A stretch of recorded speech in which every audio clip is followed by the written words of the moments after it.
All right, and the blinking yellow light in the corner means we are live. What's up, Metalheads? Welcome back to another episode of Full Metal 5. I'm your host, Chance Ellison.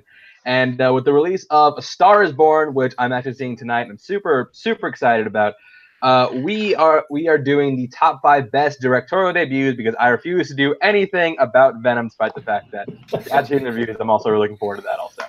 I also have, look, trust me, we ain't going to have a repeat of last week. At least I hope not, because I'm 99% sure that most of the panel have seen at least 99% of the movies that are going to be brought up today, because it is a fantastic panel. First of all, he saw Brian Michaels on here a few different times. He thought he was encroaching on his job, so he decided to come back. It is sidekick Zach Ford. Yeah, Brian Michaels can't even touch it. Okay, there's a lot of trying to disassemble and destroy the show from the inside that Brian Michaels has not done. He has not made the show last an hour and a half by making his intro conversation at least 10 minutes long. So he's allowed to step it up. I just was on boycott, on protest until my pay got raised. Me and Chance reached a deal, and I'm ready to come back. We did negotiate. The Zach Ford strike started and promptly ended. Welcome back, sir.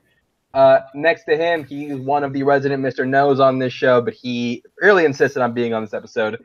Primetime, Paul Oyama. Paul, what's up? Yeah, I'm excited to be here. I was part of those negotiations, so Zach gets a new cardigan for every 10 shows he's on. So I'm excited for that. And yeah, excited to talk about a really cool topic and have a panel that has actually seen more than 20 movies. We also 21 to be exact. We also negotiated a deal where for every 10 no's Paul says, he has to say at least one yes. So that's going to really help the flow of the show. Next to him, someone who he was on frequent on this show, but he hasn't been on in a while, and he's back for this. It is just made a return to Full Metal Trivia. Now he's back on Full Metal 5. It's Henry Sanchez. Henry, what's up, buddy? Hey, this one's going to be interesting because I'm confident that I've seen some that should be pulled up, but with Paul and Lucas and Zach, you never know. So be ready to have me embarrassed. But I'm not Caleb Coho bad and Hunter bad, so we'll see on these no's. Well, he already kind of spoiled the last panel, so I'm going to introduce him anyways. It's his first time on the show, and I'm happy to have him on at long last. Lucas Schildbach. Lucas, what's up? I'm somewhat insulted. No one talked to me about the deal I would be getting. I'm unpaid. We may have a new strike starting soon. It's a signing bonus. We'll get back to you on that one. But I'll give you some kickback for mine. We did negotiate your signing bonus. You don't have to watch the Patriots lose anymore. That's your deal. Here, you get some popcorn. No, but I'm glad to be here. This is going to be a fucking blast. These guys know their shit, and it's going to be fun to go back and forth with them. What was that? Someone's yelling at Lucas in the background. Someone's yelling at someone in the background. I don't know who it is. Hold one sec. Okay, well, while Lucas yells at what I'm assuming is his sister, we are going to... The way this show works is we do this show in 3 different ranking processes. We curate a top 5 list right here live for you. First of all, we start with the nominations period. We're each going to go around and nominate a directorial debut. Now, it's got to be a very first theatrical, feature-length directorial debut. No shorts, no student films, no bullshit. We like the ones that are widely known as the directorial debut of a certain director. We are going to go around and nominate a different movie until we get to a top 7. In order for a movie to make a top 7, it has to get 3/5 majority votes. I'm going to start this off, and it's probably the longest list I've ever made for one of these shows. Good for you. And there are 2 I'm torn between nominating first, but I'm almost positive the other one's going to get brought up in the first period. So I'm going to go with the other one. See, the thing about Deadpool, guys. Deadpool. No wonder there's 60 on your list. Jesus Christ. I just want to. I'm just kidding. I just want to see what Zach Ford would do. I was really going to really sell that, keep it going, but you kind of you gave it up early. So no, my first nomination. I'm going to go a little out of character. I'm going to go classic, going all the way back to 1941, but probably not the one some of you might think, because my first one is going to John Huston's The Maltese Falcon. Yes. The Maltese Falcon, I am a huge fan of film noirs. It's a genre that it doesn't resonate with a lot of people, and I would be lying if I didn't understand why. But it really does strike a chord with me. I love a good detective story. I love a good film noir, and The Maltese Falcon is it's a perfect example of that. John Huston, who will go on to direct some really great classic films, starting off big with this one. Humphrey Bogart's great as the character of Sam Spade. Mary Astor is fantastic. You can get a role from Peter Lorre in this. I love it. It's captivating, and I was really shocked to find out how well it held up after like 70+ years. So, my first nomination goes to The Maltese Falcon. I'm gonna go to. I saw Henry reacting in the corner, so I'm gonna go to Henry first. So off camera, before we started this, I said that I have 2 tiers. I have my first 3 that are locks, and then I have my next 2 that I think should make it. And this was the first one on that list. This is my number 4. Yeah, Maltese Falcon. The first time I watched it, I was underwhelmed. I watched it twice, at least 2 or 3 times since, and I love it. It's becoming one of my favorites. Humphrey Bogart kills it, and John Huston. I definitely want to see a lot more of his movies. So Maltese Falcon, boom.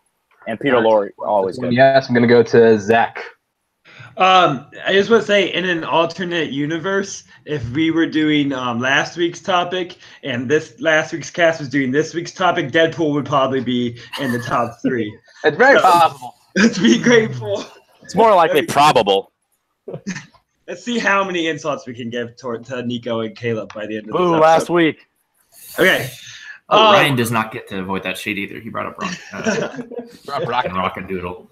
Well, I'm glad you picked Maltese Falcon because I do only watch movies from 1941. This is one of your years. So I have seen this recently, and it gets better every time. It's a very rewatchable classic film. The script is so great. It's hard to give the credit to like the script writers because I've read the book because I'm an English teacher, so I read things.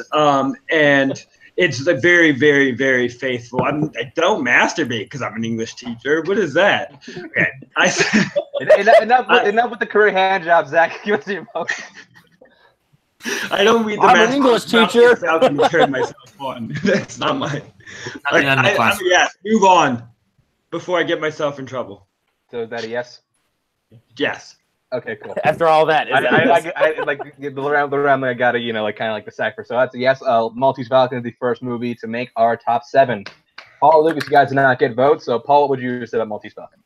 This is a great movie, but it fell just outside of my top 7. I think it did make me excited for Huston's other work, but I think that there's Huston movies I like more, and there's noirs with Humphrey Bogart that I like more. So I think that despite the fact that this is a great movie and a great hint of what's to come from both the director and the people in the movie, I probably would have said no, unfortunately, but it made the list. So. All right, and Lucas, what would you have said? I'll make it short and sweet. I would have said yes. It's absolutely in my top 7. So only Paul sucks on this list. Well, Lucas, you get to pop your Full 5 cherry by giving your first nomination. So go ahead, sir. Well, you know what? We are in 1941, and I don't think there's any reason to leave it because a lot of directors make their first movie, and it's a really good film. Very few directors make their first movie, and it changes cinema for the better. And I'm going to have to go with Orson Welles' first film, Citizen Kane. I mean, there's nothing to say. It's one of the greatest movies of all time. It did so much for the industry. It's a brilliant take on an entire man's life. Rosebud is something that even if you've never seen the film, that's how synonymous it is in culture. And I think that should definitely be on our list. All right, so Citizen Kane is the next movie up for top 7. I'm going to go first. This movie's highly overrated. No, I'm kidding. This is actually one that guy from Movie Fights. Yeah, right. This is one actually made putting up first. But when doing lists like this, bring up Citizen Kane, it's kind of a cliche at this point. But at the same time, it fucking earns it.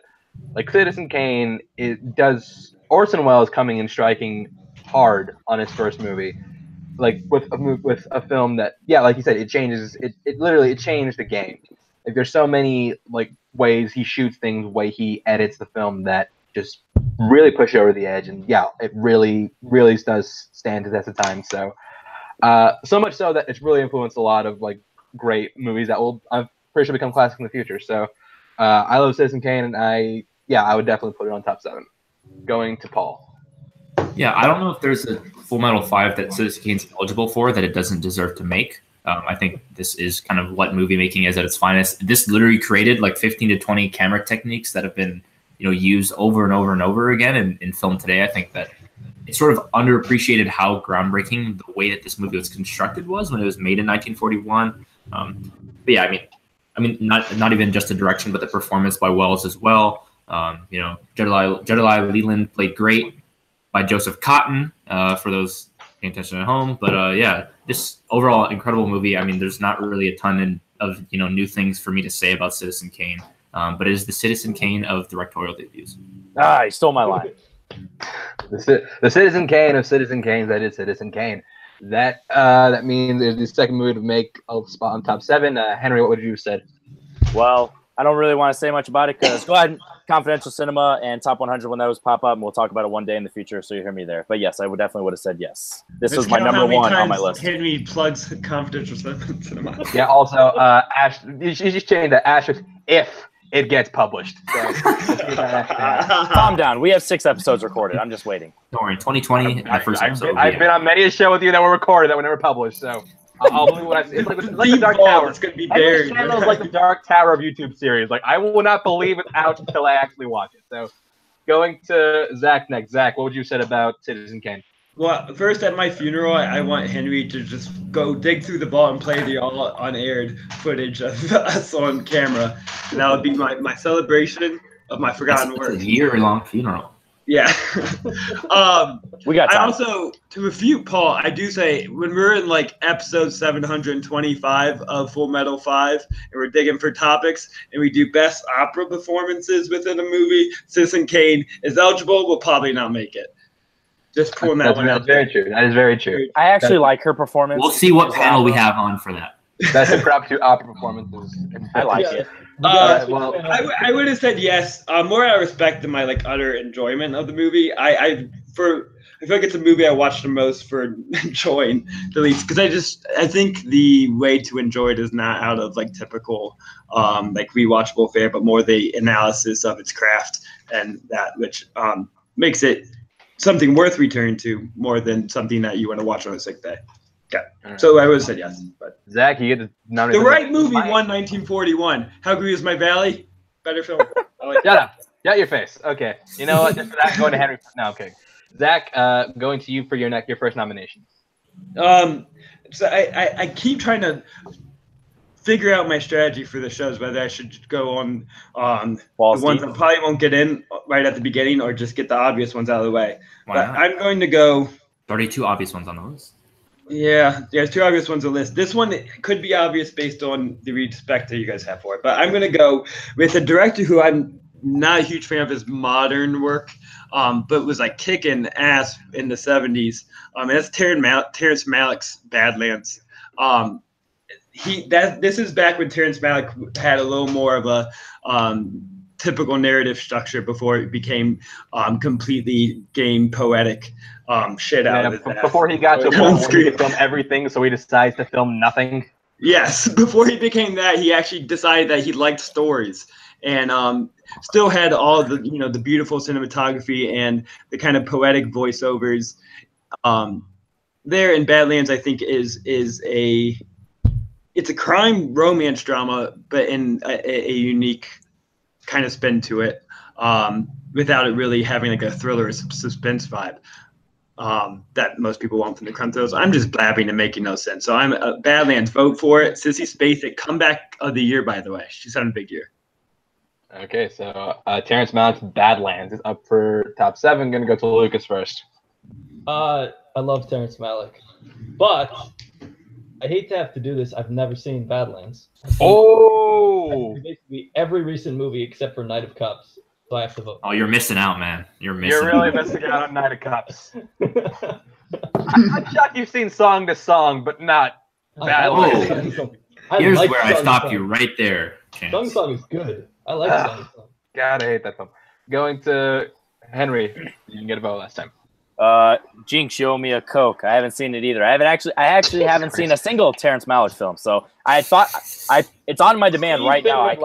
I could take a step to the left and go watch it right now. I didn't realize this was his first, so I didn't. I watched a different film instead a couple days ago to prepare for this list. So I got to say. Right. Well, going to me next. I like Badlands. I like it quite a bit. I definitely want Malick's better films because, like Zach said, I like his early stuff. Not really been a fan of anything. Well, not a lot of things he's done. He has a few that I do enjoy, but yeah, nah, Badlands. I'm looking at my entire list. There are movies I'd rather have on here than Badlands. So, no disrespect, Terrence Malick. other than the fact that he made Song to Song. But Badlands is not. How is that the one you picked to rip on? God damn. Well, Yeah. Night of Cups is too easy. That's way too easy a hit. So, And To the Wonder, no one what would said. you say about Badlands? I was gonna say it's no To the Wonder. No, I personally would have. What is To the Wonder? I would have said yes. Ben Affleck. This is probably my second favorite Malick movie, but I think that this is maybe his best artistic achievement. I think that it captures his style in like in a really interesting way. Like he thematically ties things together that don't seem like they're part of the story, but I think work into the narrative quite nicely. I mean, great performances. His stuff is always shot amazingly, like no matter if it's good or bad. I love Badlands. And it would have made the list for me, but alas. Either way, there were two people who hadn't seen it, so you're kind of fighting up a hill. So I did a shitty job selling it. That's my fault too. all right. Well, Paul, you get the next nomination. Well, I think we're gonna do a Full Metal first here. 4 straight movies that are pre 1975. Finally. I'm gonna go with the director. If you pick the one I want to pick, I'm gonna be mad at you, Paul. I'm gonna go with the director that I love. He's one of my favorite directors of all time, probably my second favorite director of all time. He's always reinventing himself in different genres and trying new things. But I think when he's made one of the best films ever made, and that's 1957's 12 Angry Men, directed by Sidney Lumet. God damn you and Network. I think taking a courtroom drama and making it that entertaining should almost be a crime. I think like the way that he constructs each scene and how information is revealed and how characters sort of change their minds. It's incredible. I mean, the performances across the board are great. Henry Fonda, Lee J. Cobb, Henry. and then just a ton of other people, Jack Lemmon, and just, through and through, like a thoroughly entertaining movie. Every performance is picture perfect, I think, and every character serves its own purpose within the story. No, not Jack. Whatever. I was going to say Jack Lemmon? I wish. That was my favorite movie.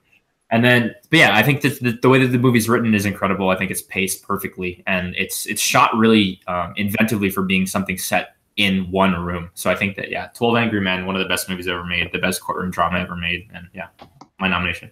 All right, going to Zach first. Yeah, I feel like in a achievement of this movie, let alone like creating a great like thrilling story within one room, is the fact that they do so much character development by just like how they appear in this room, just by how they sit or how they like look. Jack Clipman, by the way. Sorry about that.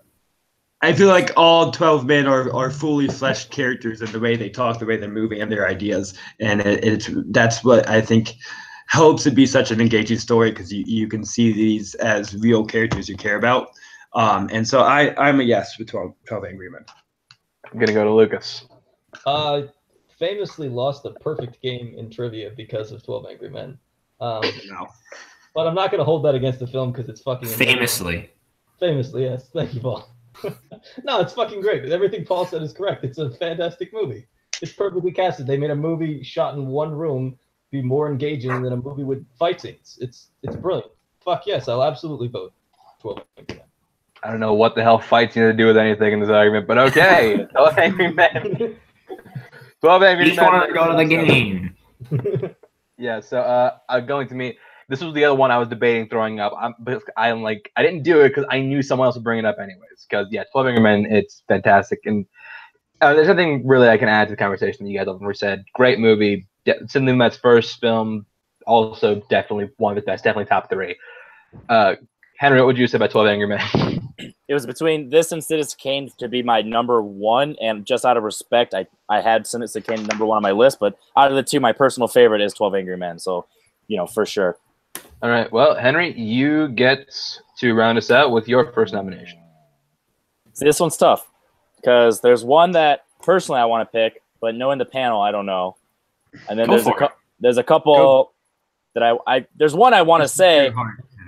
Listen to your heart. Listen to your heart. Just fucking do it, man. Pick your favorite. Yeah, I'm gonna go Shawshank with Frank Darabont, based on Stephen King.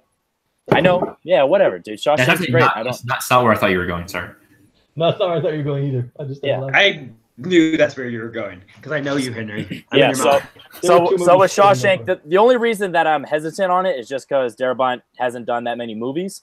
So it's between he only does Stephen King movies. Yeah, this and another person who directed a movie it was like, I want to say both of them, but their filmography is very limited. But just everything he does with this movie compared to his future movies, it shows that he does have a style and he's able to, work the camera and make Prison actually look beautiful and dynamic and have some good, action with it, with all that stuff. And Lucas is killing me right now. So I'm just going to say Shawshank and let's see how this goes. All right, well, I'm going to go to Lucas first because he's cracking up over there. Lucas. Made Prison look beautiful. Oh, Yeah. It does. It Nice looks and cozy. You get three square meals a day, whatever, man. I expected you to nominate a film from 1982 when you said you were going to pick your favorite. I didn't have Shawshank among the 41 potential nominees on my list. So I'm definitely going to vote no. That's crazy. I'm definitely going to vote no. I've never really loved this film. I think Green Mile is much better. It was the first time I watched it. I was like, okay, it's fine. It was just never hit with me. So I'm going to be a no on this one. All right, going to go to Paul. Yeah, as much of a fan of Jake the Bird as I am, the Crow, I believe. I'm not a huge fan of this movie.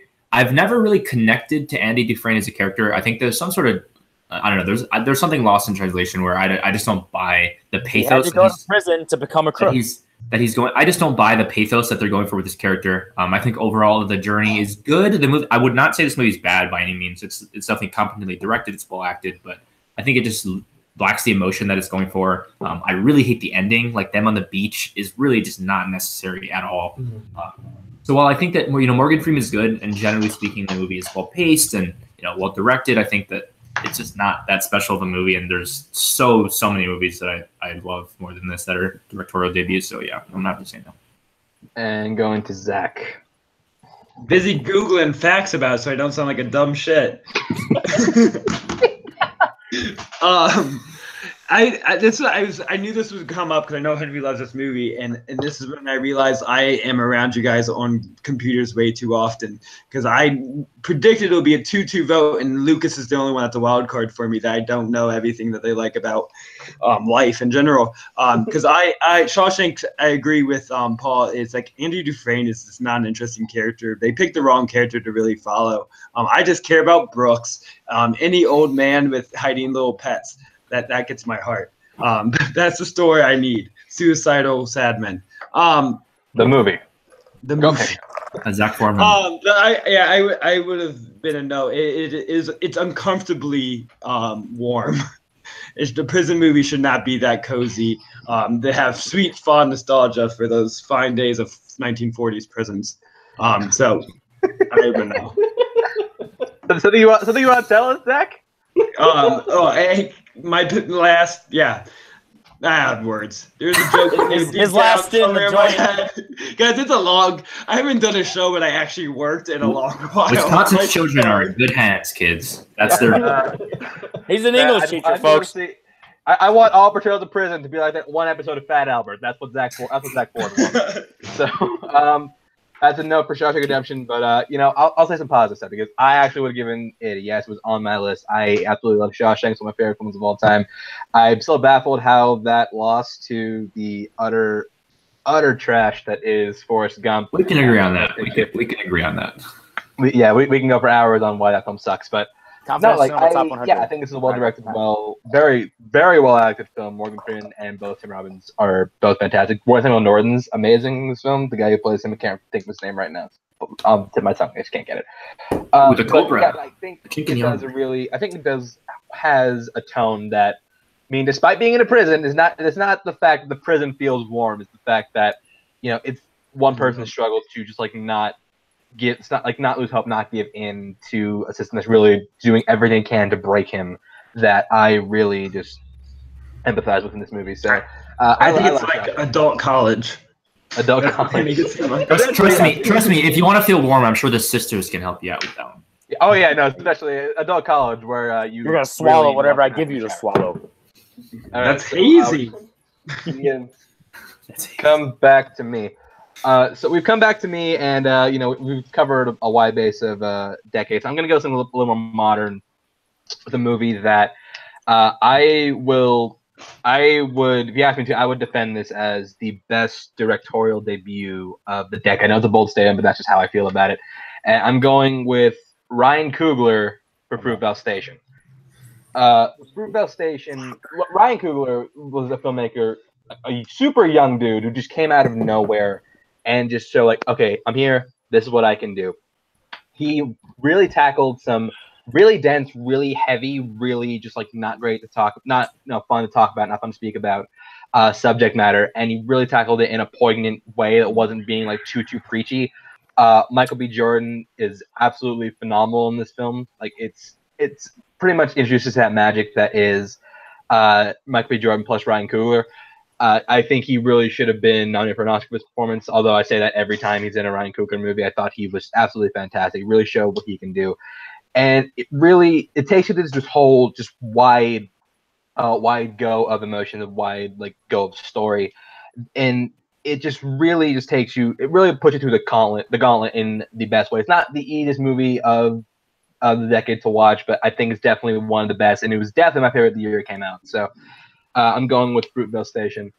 Going to Henry first. See, this one, it's on my list because I acknowledge it's a really good movie. It's very powerful, has great performances, but there's just something about it. I mean, it might just be the tone because of like, the story it's telling, and it's really sad and brings you down. But I just don't feel the dynamic of his directing and anything that stands out, especially when you compare that to Creed and Black Panther and what he's got going forward. So I'm gonna say no, just because I feel like he didn't quite hit anything that just stood out like directing wise, but nothing against the movie. It's on my list, and I just think of top 7, I say no, just because I feel like no matter what, it's always going to be at like the lower end of his filmography, especially the better he gets and with time. So it's a no, but nothing against the movie. It's a great movie. I mean, it's one of those lists where it's like all of them could be number 1, but it might just unfortunately be at the bottom.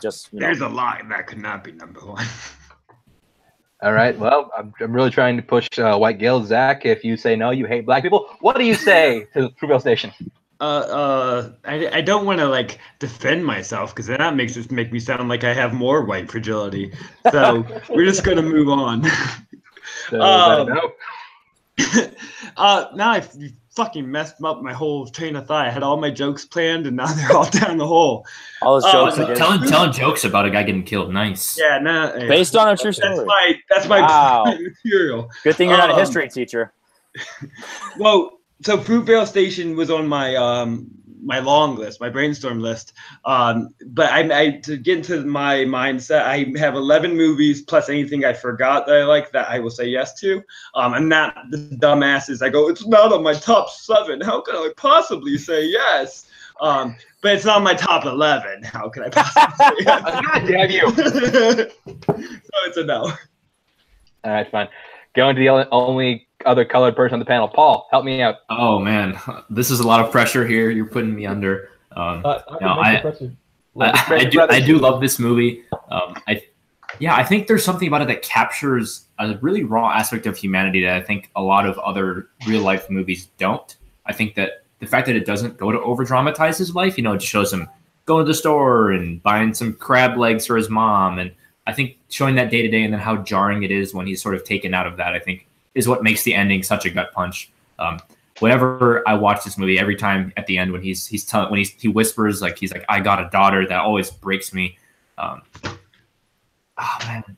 But I do think it's better directed than Henry is giving it credit for. I think that there is a style in the simplicity, I think, that is really beautiful. I think that it shines a light more on his character and more on the performance than flashy techniques outside of that.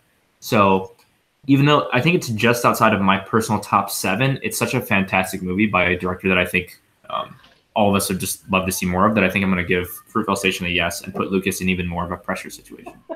To my defense, I'd only seen it once, so maybe... Somewhere that I'm out. I've only seen any movie once.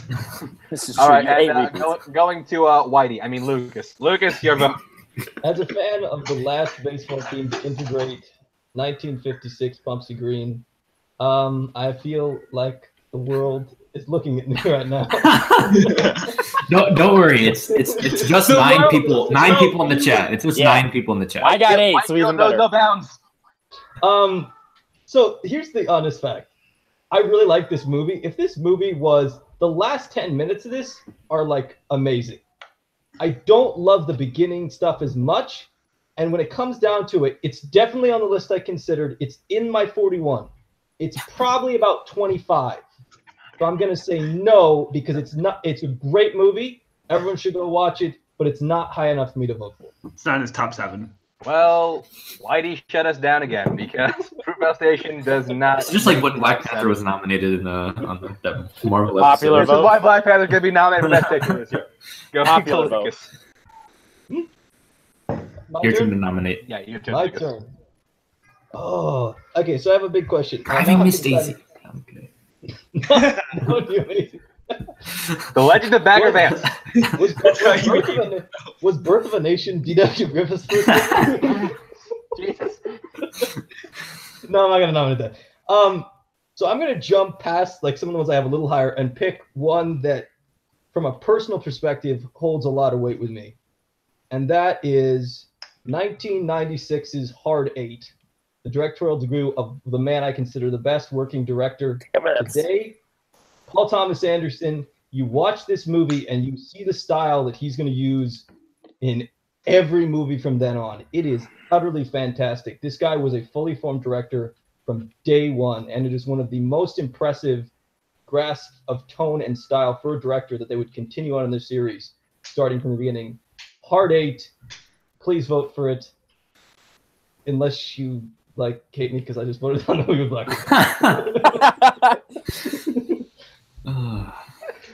Okay, I'm gonna go to me first. Hard Eight for PTA. This is coming from a guy who's not his biggest fan. I respect PTA a lot. I like a good amount of his movies.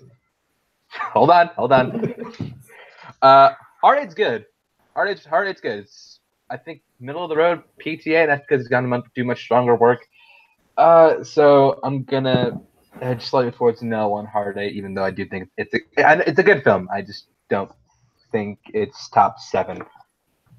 Gonna go back to Henry. I was hoping this movie wouldn't get brought up because it's the only PT movie I haven't seen. Damn it. Like, God damn it. I think this episode is called Expose Henry. What? Henry Exposed. Relax. I only saw it like a Relax. couple weeks ago, so Yeah. I can't be too superior. It's the only one, and he's one of my favorite directors. That's the only one I haven't seen, so that hurts. But yes, it's All right, now so in we're Full Paul. Metal history. I haven't seen it. No, that's not the first time. You've been exposed before. I'm Go talking to about Paul. for a favorite person though. Sucks. Okay, fine. Paul. Yeah, so I think I disagree with Chance. I don't think this is middle of the road PTA. I think this is actually his worst movie. I think that Really? I think it's really well made. I think it's Have you seen Inherent Vice? I really like Inherent Vice, so you shut your mouth. I've actually seen all his movies, Henry, so you can be quiet. No, I love PTA, but I think that if this was a different list, if this was the directorial debuts of the 7 best directors, I think this would be in the conversation. But I think that this shows his style that he's gone on to do a lot better in other movies, I think. And I think that despite like great performances and a great idea, and it's like a really excellent movie, but I mean, there are so many movies that I think that are debuts that I think are much better than this. So despite like the fact that I think him as a director are better than these other directors, the movie itself is just not good enough to cut it for the list. So I'm going to give PTA now. Okay, well, Paul said it himself. PTA is better than Orson Welles. You heard it right here first. He's better than Orson Welles, Sidney Lumet, and John Hughes. So If you combine his career, he is better than Orson Welles. But oh my God, wow. Well, Orson Welles has like what, 3 really good movies? Okay, hold on. Yeah, Well, it's we like can talk about this later, but as for right now, Inherent Vice is definitely worse than Hard Eight, and Hard Eight itself does not make top 7. So, but does Hard Eight have Catherine Waterston? I don't think so. What does that have to do with anything? Going to Zach. Yeah. So what year did Hard Eight come out?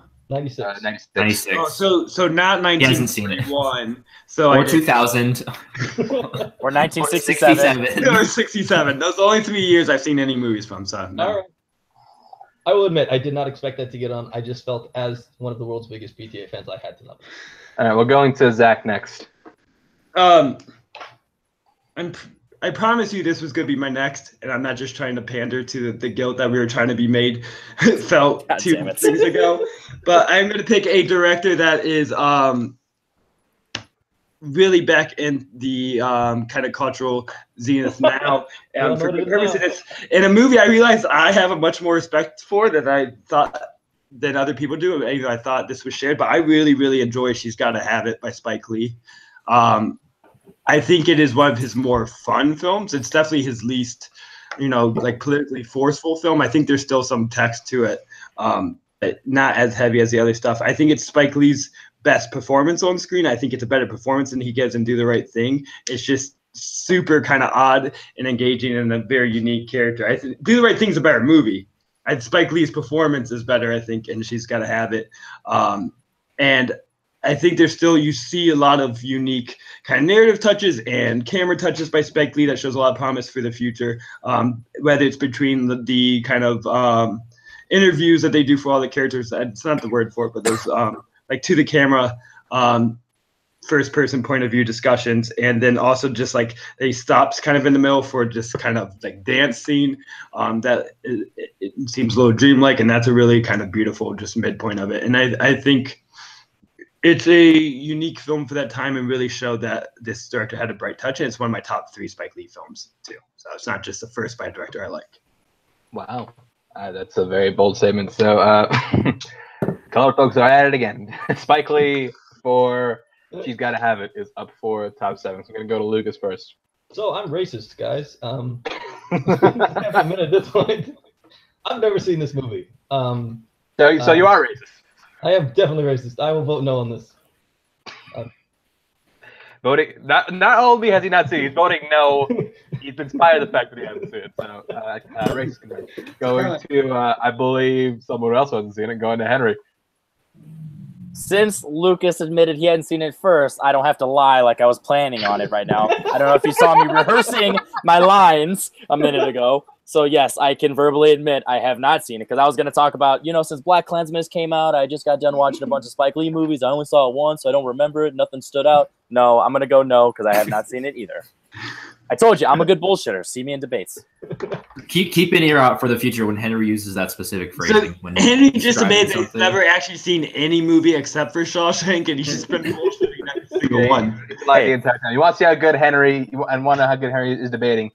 Pretty sure I beat you, so there's that. Don't get me started. That was some bullshit. You even thought I won. How good Henry is. I'm not saying it. You're saying it. I'm not saying it. All right, going to me next. Spike Lee, great filmmaker. Definitely. Okay, has some ups and downs, but overall, great filmmaker. Chance, you're racist. I hate myself.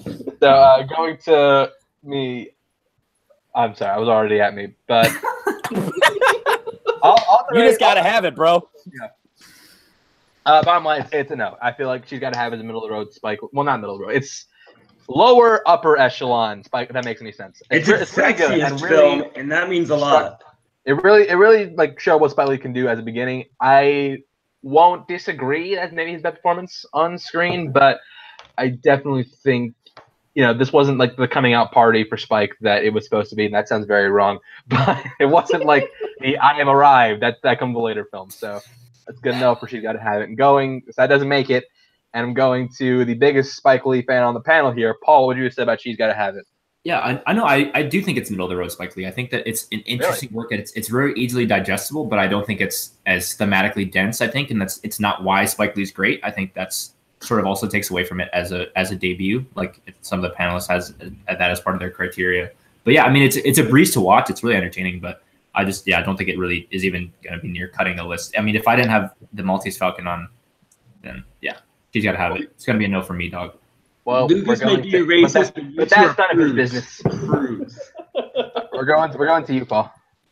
All right, so we've been going old with a lot of these movies, but I sort of wanted to tip a hat to something more modern. I'm deciding between a couple of different ones. I'm just going to go with one that I love. I don't know if this is necessarily going to make the list. And it's a director who has not made a ton of films, but this is my favorite of his, and that's Shane Black's Kiss Kiss Bang Bang. I think this is one of the most rewatchable movies I've ever seen. I think that it gets more entertaining the more often that you see it. I think that Downey Jr. is incredible. He's so funny, like the way that he addresses the camera and like the way he delivers the Shane Black dialogue. I think he is the best actor at delivering those Shane Black isms, kind of. I mean, Val Kilmer as Gay Perry is phenomenal.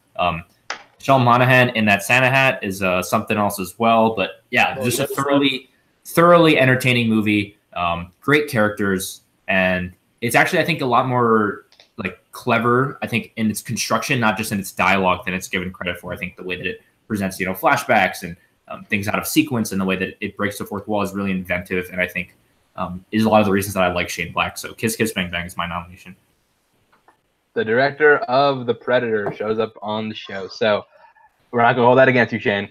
So we're gonna go to I think we're going Zach first. So I had seen Kiss Kiss Bang Bang, but not since I was 17, which for some of you is like yesterday. But my hairline says otherwise. And so I remember like finding some enjoyment, but it took me a long time for my attention span to be able to handle anything that wasn't Lion King. And so this movie didn't fully grab me back then. I'm sure I would love it a lot more, especially since, its remake, The Nice Guys, I really enjoyed. So I should go back and see it, but otherwise I have no thoughts. So I'm a no. So that's a no from Zach. Going to Lucas. You know what? I'm not going to do. It's not in my top 7, but I'm going to not do what Zach thinks I'm going to do, and I'm going to say yes because it is in like my top 12. Because Kiss Bang Bang, as Paul says, is fantastic, and Robert Downey Jr. It's like his return to the screen after all these years is the first time people were like, "Oh, that guy's actually really talented," and he's fantastic in it. He's so good, and I agree with Paul. He's the best at delivering Shane Black dialogue, and it's not even really that good. I'm definitely a yes. I think Mel Gibson and Danny Glover might disagree with that statement. Whatever. Going to me next. Yeah, I really do. Kick Bang Bang is on my list. I really do love it. I think it's one of the most underrated movies, maybe of all time, because I think more people need to watch that film. It really did ignite Shane Black's. It really shows like what Shane Black can do. Because he's mostly known as a writer before this. Like he wrote Little Up and he wrote Last Boy Scout, Long Kiss Goodnight, a bunch of other stuff. This was him coming out as a director. Has a really great directorial debut. I'm gonna give it a yes. Kiss Kiss Bang Bang makes top 7. Wow, I did not expect that at all. I love it. I think it's great. So that's Kiss Kiss Bang Bang makes the list. Henry didn't get a vote. What would you have said? I want you to picture a bullet inside your head. Fuck you. By the way, that's ambiguous. Thank you for voting it because it was on my list and I was going to be one of my honorable mentions, but because you brought it up, I was going to say yes. And the reason is because originally I loved The Nice Guys. Well, I saw The Nice Guys first, and then I loved The Nice Guys. And then I saw Kiss Kiss Bang Bang, and it honestly makes me not like The Nice Guys as much, which means that Kiss Kiss Bang Bang is that great and, a very great directorial debut. So, yes. Kiss Kiss Bang Bang on the list. You pretty much played the Zach Ford technique. Watch this so you like this less. Going to you next, Henry. All right, well. Oh, he's going to do it now, isn't he? So since we doing comedies, I'm going to stick with comedies. Ooh, I know where he's going. There's 3 great options here. I'm interested which one you pick. So what I'm going with, options. I'm going with this one.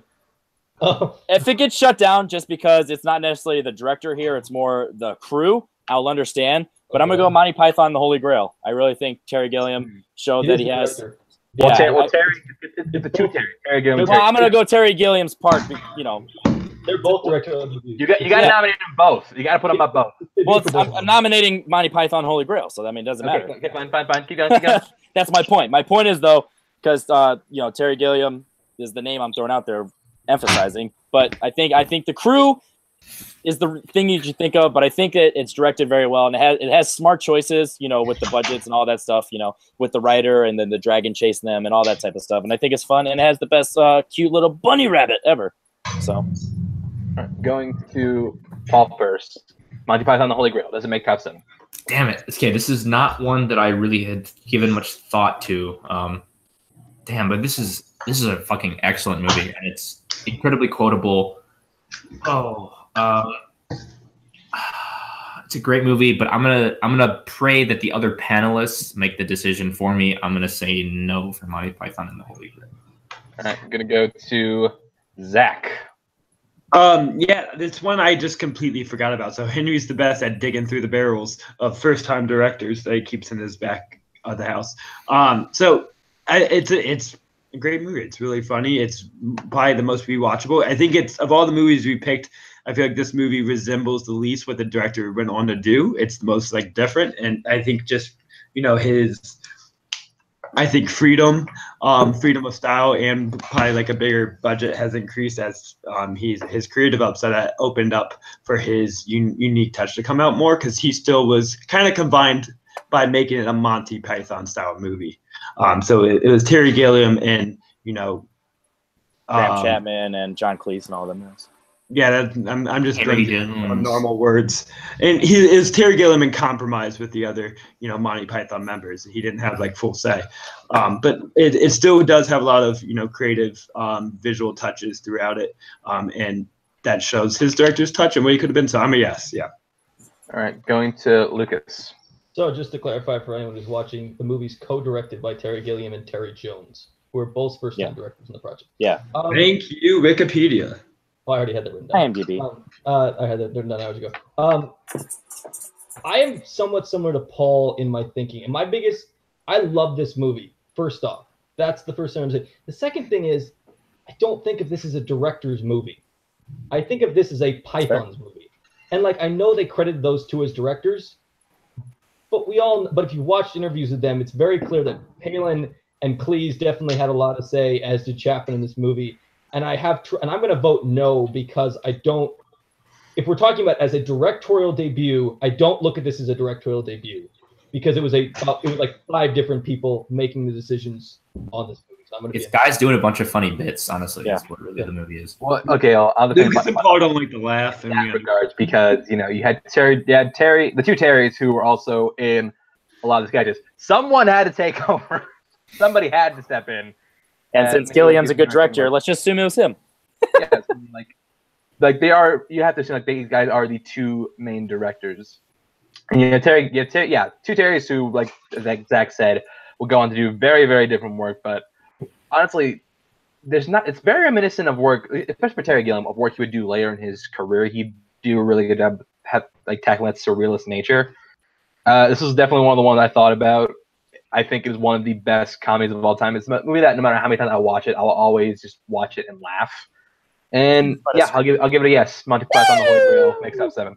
Tis but a scratch. It's easily top 5 comedy of all time, I would say. Easily.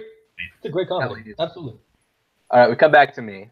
And is that 4 movies in the list or 5? That's 5. 5. Ooh. So I'm gonna pick something a little. Okay, but thank you, Henry. I'm gonna pick something a little different. I'm gonna go with an animated film. Oh God. Could cause some controversy between. Where's last week's episode when we need them? No, not here. We don't want them around. Those are the animated gods. Going with.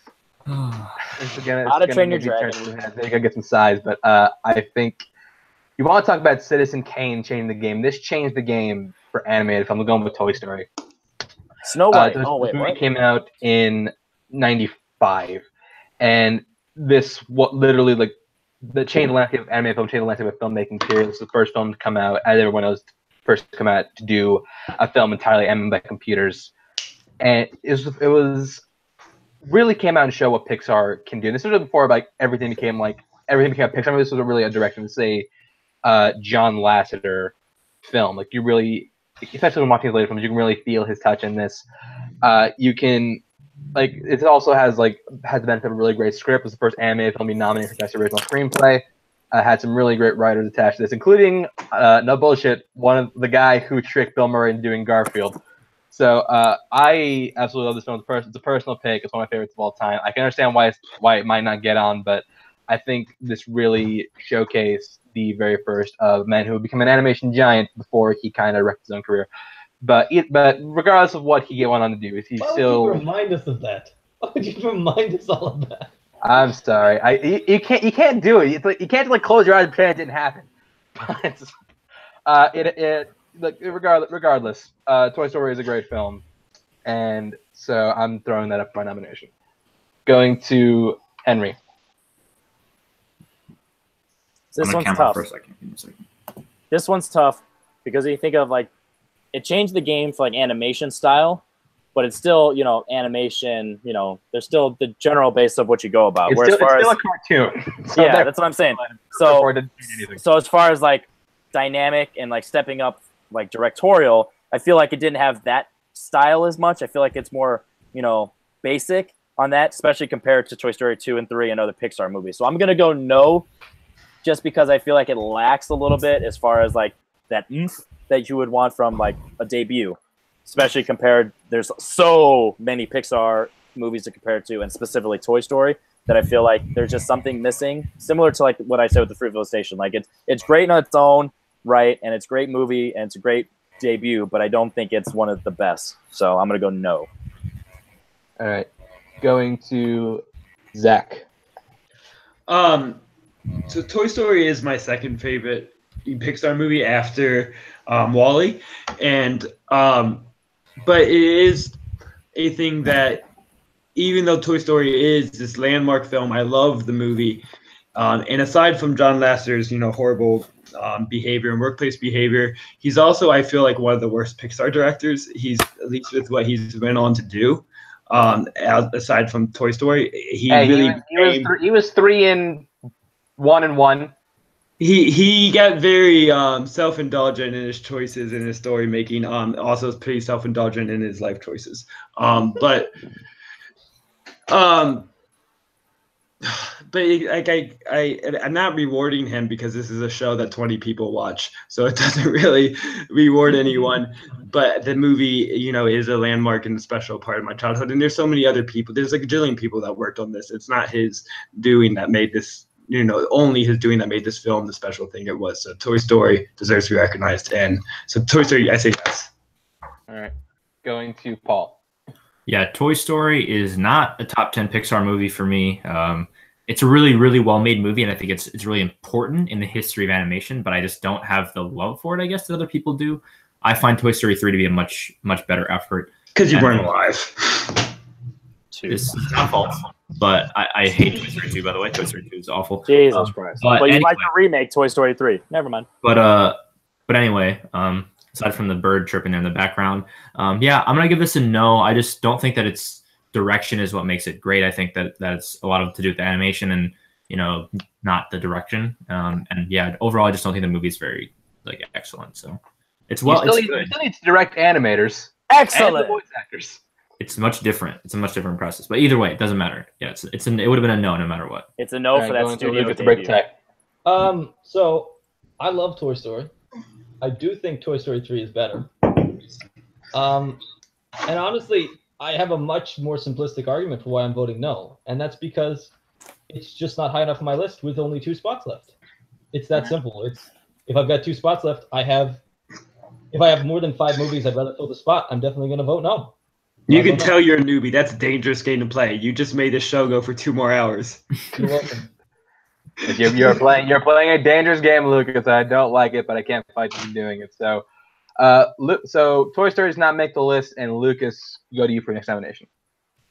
He's nominating the most dangerous game from 1932. No, thank you. You know what? I'm gonna make this. Since I've been referred to as a racist in the past, I'm gonna at least try to gain points in another area of diversity.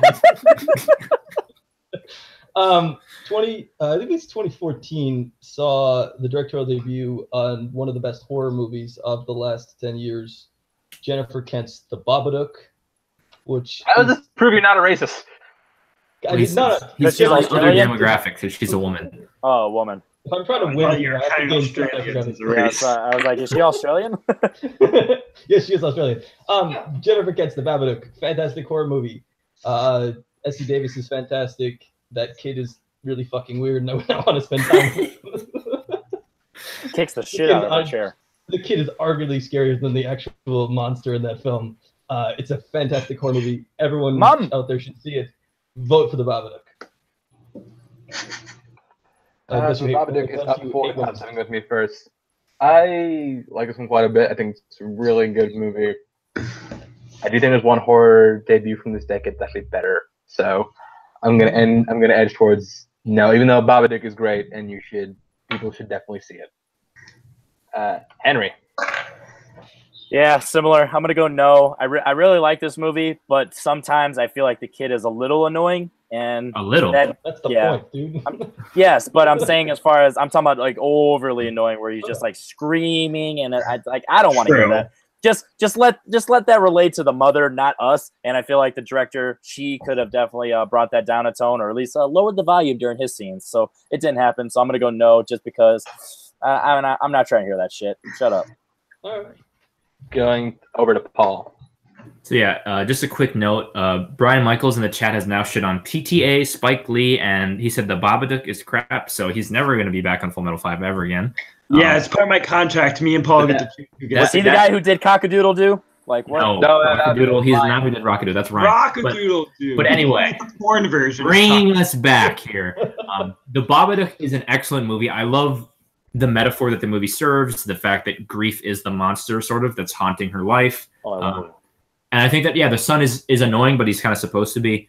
The direction, I think, is one of the better parts of this movie. I think the direction of the actors, especially of child actors, is something that's really impressive. And I really want to see what Jennifer Kent does with her next directing effort. But with two spots, it's just too tough for me to put this on the list. So yeah, it's going to be a no. This movie is excellent, though. Thank you, Paul. This movie is great. All right, so I think that's three. That settles it. The Babadook does not make the list. Sorry, Jenny. You were close, though. You were close. Oh, you guys are all sexist. I may be racist, but you guys hate women. but we don't hate black women. Wait. You vote against She's Gotta Have It. We'll do a top 5 black women next episode. Let's top five people of color. Serena Williams, number 1. Oh, Frederick Douglass. All right, go, Zach. What would you have said? I mean, I have no problem with annoying children. It's my everyday life, so I'm used to this. Sorry, kids, if you're watching this. I can handle it. Oh, dear God, if this ever became famous, I have to drop out. I can't let my footprint get discovered. You dropped too many F-bombs. Way too many F-bombs. That drug trivia match gets found. Fuck you. Anyways, I would have been a no, and I think it's just like a horror bias I have. It's really hard for a horror film to, resonate with me for a long period of time. I do love this film, but I love it for a horror film. Like it's. Are you hard for a horror like film Dan to Allen? be You have been scared or surprised by a movie in 40 years? I predicted the plot twist to every movie of the last 25 years. Yeah. I saw that coming a mile away. I knew that was a woman the whole time. I knew All right, going to you next, Zach. We're talking Tootsie now? I knew it was based on a book the I'm entire gonna time. throw away my pick because who the fuck cares?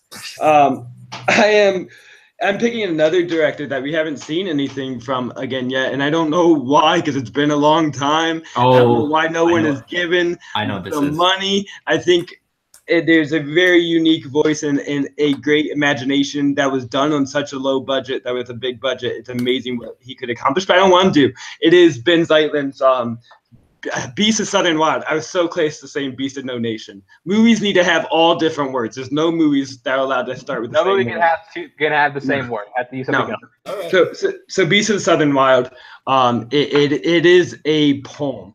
As a movie, I've said this way too many times. I'm a fucking pretentious asshole. But it's a very still an engaging story. You can kind of accept that it's this kind of dream like reality, but still find the human connection and the realist or the connection to your real life too, while also exploring this fantasy land. It's I don't know, it's a beautiful and heartbreaking performance, movie with one of the best child performances that he was able to pull out, and just amateur performances in general. He was able to pull out some great work, but it's just such a great visual style that I don't know why he has not been able to make another film. Maybe he hated it, and that's why. I'm just going to assume that makes me feel better. And maybe he just directing's not for him. So he's like, no, that was the worst experience of my life. I can't do it anymore. Not even I ain't working with kids no more. Up for top 7, going to Lucas. So to make me feel happy, he does have a movie called Wendy that's currently in post-production, according to him. Nice. I never considered this movie for my list, I'm completely honest. I like this movie. I saw it. Didn't really impress me that much. I don't understand why the kid got an Oscar nomination. I thought that was like really bizarre and made utterly no sense. I think it's one of the weirdest acting Oscar nominations the last like 10 years. Don't talk about Annie like that. This is an easy no for me. All right, so that is a no for Lucas. Going to me next. Yeah, it's also one I didn't even consider, despite the fact that I did say I did like it. I disagree with her. I do think Quavontaine Wallace did deserve it, despite the fact that she went on to star in Black Annie, which I'm not even gonna call it Annie, call it Black Annie, because like how else am I gonna tell the difference? But yeah, no, not cutting it for me. Henry. Yeah, so there's one or two other directors that I would say that I would rather see on this list with only one movie. So I'm gonna go no, because it's just like if you're gonna it's hard to say with someone who doesn't have another movie. So yeah, I'm just that's gonna be my criteria, and that's the only reason that's gonna be my criteria. Okay, and so Beast of the Wild does not make. Henry didn't see it. my improv skills are fucking. Except it only works. I love you too much. Andrew, Paul, what would you have said? As someone who has seen this movie, like 4 of the panelists, like all of us, all 5 of us. I do love this movie. This is actually the first independent movie I ever saw in theaters, and it was one of the movies that kind of got me into the indie scene. I don't disagree with Lucas completely. I think that her performance as Hush Puppy is incredible. I think it's one of the best child performances I've ever seen, frankly. I think that she sort of transports you to that world, and she has an emotional vulnerability that I think is really, really impressive for a kid of that age. And I think that generally the film, the way that it portrays its magical realism and it transports you to this, to the bayou and to sort of this else world, is really impressive. So I think that I probably would have said no, but this is like an excellent movie, and I would recommend this to like almost anybody. Yeah. All right. Can somebody pick a movie that I can talk shit about white people on? Well, maybe we're gonna get that right now. Go to Paul. Okay, so we have 2 spots left. Pick a shitty white person movie. You mean like 90% of movies? Okay, this is. I know that a bunch of these people here haven't seen. Obviously, I've seen it. Okay, I'm gonna go with a movie by a director who has a movie coming out soon that I'm very, very, very excited for. I know we didn't get the other horror movie on the list, but I'm gonna go for Drew Goddard's 2012 Cabin in the Woods. I think this is such an inventive directing style for a horror movie. I think the way that it presents different creatures from horror history and the way that it puts these characters in these, very clear archetypes, and how it, subverts and messes with that. I think that the performances are great. The comedy from Bradley Whitford and Richard Jenkins is incredible. I think is hilarious. I think the film is incredibly engaging throughout. It's a biting satire while also being like legitimately scary at points. And it's one of my favorite horror movies ever. So yeah, I'm gonna go with Drew Goddard's Cabin in the Woods. All right, Cabin in the Woods up the top 7. Is gonna go to Zach to get his no out the gate. Well, I just sadly found out that I didn't win the contest to go to the ballet with Natalie Portman and her husband, so I'm a little depressed right now. My wife said she was going to be too jealous to go with me anyways. But what are we talking about again? Cabin in the Woods. Cabin in the Woods. Cabin in the Woods is it's a 90-minute joke. It's just one single joke waiting for the punchline at the end. And it's like, it's funny, but there's no really point to the movie, I feel like, other than, it's a satire. It's a satire with one single joke and one point to make. So I'm a no. Wow. Just fucking drive-by on Cabin in the Woods. All right, going to Lucas. Tequila is not Zach Ford's lady, apparently. It's by far the worst movie I've ever seen. No, I'm kidding. I've never seen it.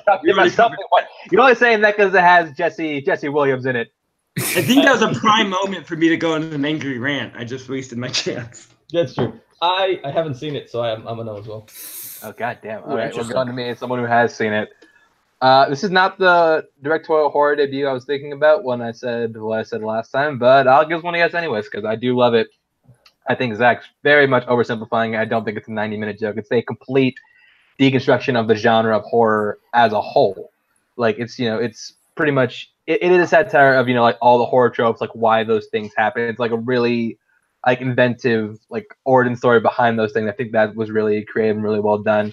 And it also really has something to say about the genre as a whole. Like, it's a movie that came out of nowhere. It sat on the shelf for a really long time and only got released because Chris Hemsworth became a name. And yeah, this movie no one saw coming, and that I really really love, one of my favorites of the year it came out. So it's a yes for me. So it means Henry is the deciding vote. Of course, yeah.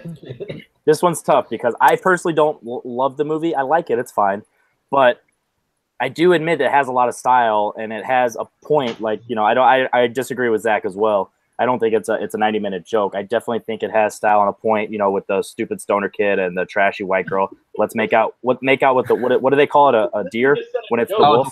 It's a moose, but yeah, it's moose. actually a wolf. Yeah, and it's just like I feel like it has. I mean, okay, let me rephrase. Like it has jokes, but I feel like that's part of the style because it's like different satires. You know, it's emphasizing the satire. So I agree that it has style, and then that end, you know, with the orgy, you know, of all the horror creatures coming out. Spoiler alert! It's not an actual orgy. Don't. I'm doing my unicorn impression right now. Yeah, I think that's all a lot of fun, and you know, spoiler alert again, you know, coming to his demise with the mermaid. The merman, yeah, that's merman hilarious. Is so funny. So if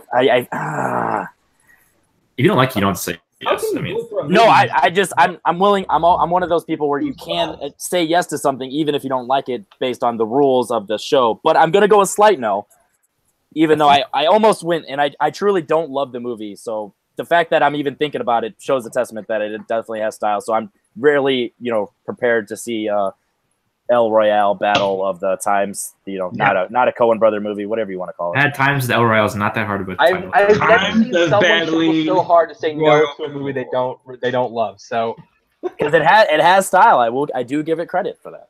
It actually breaks Paul's streak on movies that make the list. So that was the other reason. That's actually the only reason I said no. Because fuck Paul. No, I'm just kidding. Go to you. Should have went with something else. Going to me? Yeah. All right. So I'm shocked he still hasn't called one yet. So since we didn't get since we didn't get those horror movies on, I'm gonna go with one that I just watched the other day, and I felt like, you know, it shows that this director is willing to be weird, crazy, over the top, and make you think and make you talk about the movie. I'm gonna go with Eraserhead, David Lynch. I really think that it shows that he has a style and he's not afraid to be weird. He's you know, after researching the movie, he's not willing to like dissect it and tell you. And you know, that is definitely like, you know, Kubrick did that stuff. Nolan's doing that stuff nowadays. So it just shows, you know, stick to your guns, be weird, and just hope, you know, people don't trash on it. So the fact that people like this movie shows that, you know, he has a good style, and then he has a lot of beloved movies later on too. So I really liked Eraserhead. I was really surprised how much I enjoyed it, and I've been thinking about it for the last 2 days. So you can go Eraserhead. All right. What did you write, Paul? Can I see it again? I said, how the fuck is Henry not nominated? And then I put the initials of a movie that I'm very surprised you haven't nominated. Yeah, I think that's what you're talking about. Because it doesn't count. So we have David Lynch, aka the director Aronofsky, who wants to be with Eraserhead. So I'm gonna go to Zach. I'm sorry, Paul first. So yeah, this isn't necessarily my favorite David Lynch film, but I think it's the one that captures the essence of who he is as a filmmaker, maybe the best. I think that the abstract realism, I think, is something that he really nails. I think like the stuff with, you know, the woman in the radiator, and the man on the planet also, that's like controlling everything. And then there's the abject horror with the scene at the dinner with the chicken that's spilling out. Yeah, I think it's like one of the most stylistic movies I've ever seen. It's like really, really boldly directed, and I think it's written in a really interesting way. So I think I just think that overall it's just a great movie that's very distinctive, and I think has a place in movie culture for a reason. So even though I think that probably, you know, it might not make the list, I'm gonna give it a yes. All right, so that's one yes. Going to Zach. Yeah. So, God damn it, I'm like I'm paying attention, and I just can't keep track of what movie we're talking about. I'm a horrible host. Never have it back. Eraserhead, thank you. Yeah, I'm a no. Okay. It's something I see more as a like experimental art piece rather than a movie the way I would describe it, with having some sort of narrative. I think it belongs in the museum, and that's where it can fit. Otherwise, it's a bunch of aesthetically, displeasing noises and visuals, which is part of the point, and people get something out of that. I don't get anything out of that. So you don't like stepping on little pieces of sperm? Shit. There's a movie I watched at the film fest last week, or Let the Corpses Band. It's just fucking the sound of leather squeaking. All right, so okay, no squeaky sounds. Is that literally the entire film? The whole film is just squeaky leather noises. It's basically that's what it is. It's the only movie I ever walked out of. But Eraserhead, I did finish, and I'm still now. All right, going to Lucas. When it comes down to it, going into this, I knew there were movies I hadn't seen that I was embarrassed about and ones that I didn't care about. This is one of the ones that I haven't seen that I do actually care about. I definitely need to see this, but because I haven't seen it, I have to be a no. All right, so it comes down to me. I've seen Eraserhead. I think, yeah, I mean, Eraserhead's good. Definitely demonstrates David Lynch's style as a director. It doesn't quite do it for me personally, and I think he's gone on to do a lot. It's nowhere near my favorite Lynch movie. It's probably top 5 because he hasn't made a lot of movies. But yeah, David Lynch, keep us going. Eraserhead gets to know for me. It's rough. So going back to me, wow, yeah, we're going for the long run. Oh yeah. I'm gonna try with the horror debut one more time. Oh Jesus! Hopefully this one makes it. Yeah, we'll We're see. going to get through all of them. And well, once again, going back to black people because my nomination is Jesus Jordan Christ. Peele for Get Out. Get out! Now, when we first heard about this movie, none of us knew what to think. Like, the dude from Key and Peele is gonna make a horror film. Okay, let's see what he's got. All of us had some different level of expectations for this movie. None of us expected to be as good as it was. None of us expected to really just be as like transcendent as it was, and for Jordan Peele to have this kind of voice. It really showcased his voice as like a director and writer. He was fantastic in both feats. The movie really had something to say in regards to racial relations. There's so many like smart little touches he puts in there. Daniel Kaluuya is great. Allison Williams is great. The parents by Bradley Whitford, Catherine Keener are great. Lakeith Stanfield for the very brief part he was in the movie, fantastic. And I think, and also Laura Hallery, who's absolutely hilarious. He also, like I said, I didn't bring it up. He also really blends, horror and comedy really well. So, hopefully this makes it. So, I'm throwing it out there. Going to Henry. I'm gonna guess a joke is gonna be made during the course of this that I will roll my eyes at. But go ahead. So, this one's tough because when I first saw it, I loved the movie, and then the more times I watch it, I don't know if I don't like the movie as much or if I just don't like the reasons that other people do like the movie and that affects it. So I don't like it because you like it for this reason. So that's a no for Henry. Yeah, I'm just gonna go no and just make it easy. All right, going to. I do like the movie. I just don't love it because other people love it for the wrong reasons. That's. Oh. I think it's out there with Ryan's explanation for why he hasn't seen Paranormal. One of the weirdest reasons I've ever heard in my life. So going to Zach. So I wrote down the movie this time. So I believe we were talking about Get Out. Yes. So yes, I actually was paying attention this time. I know. So Get Out is, I think, give it a couple years and it will easily make this list. But as of now, it wasn't even my favorite debut of last year because we know my love of G-Wig, canon nickname for Greta Gerwig on the show. Definite no. So it's hard for me to say yes to that when I probably wasn't even going to bring up Lady Bird. So it's not a spoiler. But I think, with 5 years, I feel like this movie is just going to mean more and more, and as Jordan Peele's career develops, the impressiveness of it will just kind of be more emphasized. So as of now, it's a no. All right. Let's do a show again in 3 years. Paul. Roll me back. I think Henry's thing about liking this movie less after watching it multiple times is like one of the most ridiculous things I've heard during this whole panel. I think this is a movie that gets better and better and better and better. Not for the story. I'll explain later. You don't need to explain it. The reasoning is whack either way. But anyway, I think this movie gains layers every time you watch it. I think that rewatching it is what makes me, I think, really appreciate Allison Williams' work here. I think that her performance is so, forward thinking, and I think it sort of shapes itself in different ways when you watch it through different lenses. And what this movie has to say, I think, about interracial relationships is really powerful. So I think that, this is, again, it's a movie with something to say. It's incredibly entertaining. I think I could turn this movie on at any time of the day and absolutely power through it. It's paced great. Just some of the ideas that have already become cultural, touchstones. The sunken place is like a thing that's in culture. I think that tipping our hat forward to what this movie is going to mean in the future is not a bad thing. So I think that, yeah, Get Out for me is one of the best debuts, and I would give it a yes. Foresights. That's the motto of this show. And going to our resident racist, going to Lucas. Oh, this is wonderful, isn't it? He wanted the white people. He watched and wanted the white people to win. No. I wanted the deer to win. Well, before I give my answer, shout out to Betty Gabriel, who's also fantastic in that. We can't forget her. Also, shout out to Erica Alexander, who I had not seen since The Cosby Show. So that was Caleb Landry Jones too. He's great. He's my favorite part. With your genetic makeup. He does not work for me. Lacrosse players are terrible people. Let's just say that. Look, I took a shot at white people. This is the hardest decision I've had yet. No, it's not. No, this is by far the hardest decision I've had to make yet. I'm gonna have to say no because it's just outside of the group I would have said yes to. It is literally like one spot out of where I would have voted yes on.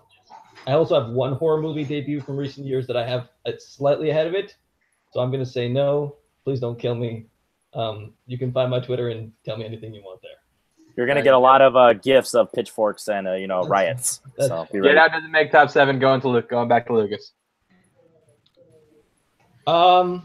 I don't want to do that horror movie right now. You know what? I'm going to go to 1997 and talk about Peter Cattanio's directorial debut, which is a movie I've talked about in multiple places. If you've heard me on anything, you've heard me talk about this movie before, and that is The Full Monty, which is this fantastic British film with Robert Carlyle and Mark Addy, in which they are guys at a steel mill worried about unemployment who become male striptease artists in an attempt to make money. It's a fantastic, heartwarming film.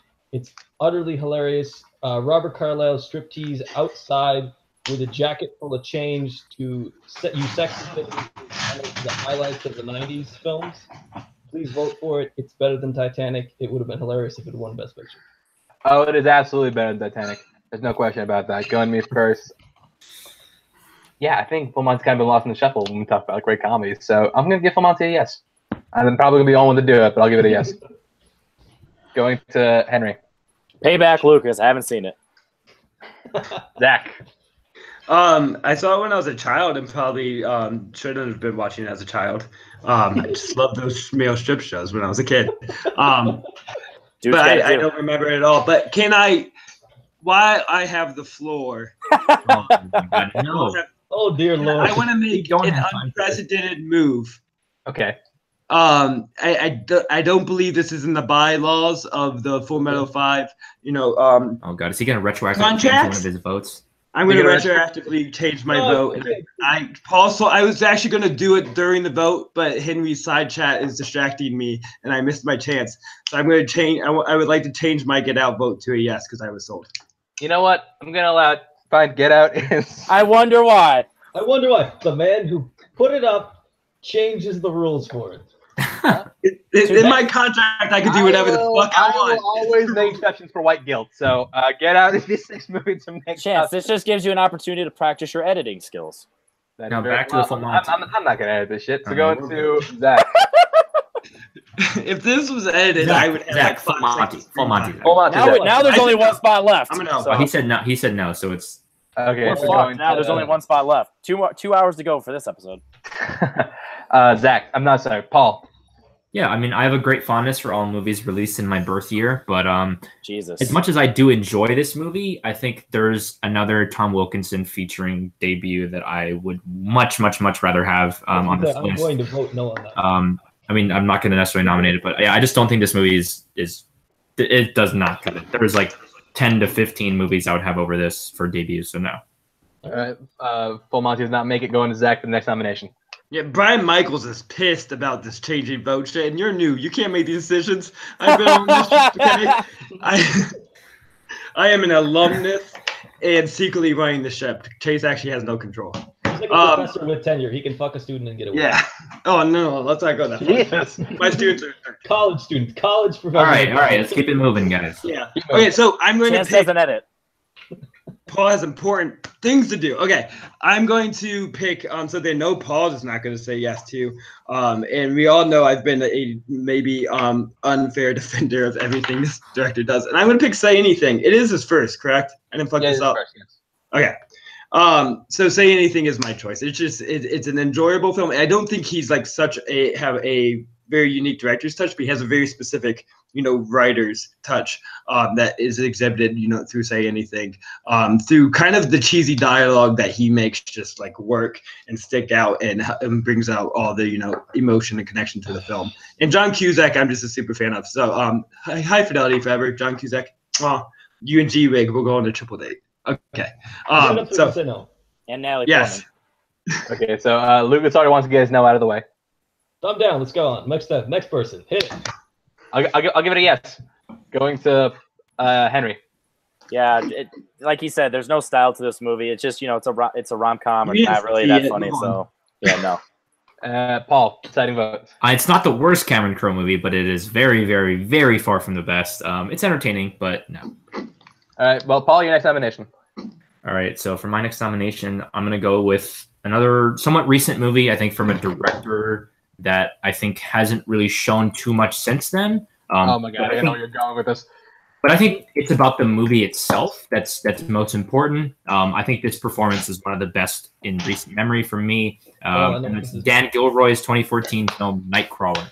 Never mind. So I think this shows sort of the seedy underbelly of LA in such an honest and real way, and it's so brutal. I think Jake Gyllenhaal's performance as Lou Bloom is one of my favorites of the 2010s and maybe of the 21st century in general. I think that the way he's so mannered and he's such a specific type of psychopath, and the way that he goes about getting the news. Riz Ahmed's really good as his sort of assistant, his camera guy. His weird relationship with Rene Russo is interesting. But yeah, this is an excellent movie. It's so tautly directed. I think it's got great style, I think. And there's a movie that he's got coming out soon that I'm excited for, with Jake Gyllenhaal. But yeah, overall, Nightcrawler, phenomenal movie. Nightcrawler is my nomination. All right, so Nightcrawler is up, going to Zach. It's good. It's not great. No. Shortest I've ever talked. Lucas. The better Gilroy. As a Roman J. Israel fan. Oh, good. You're the only one.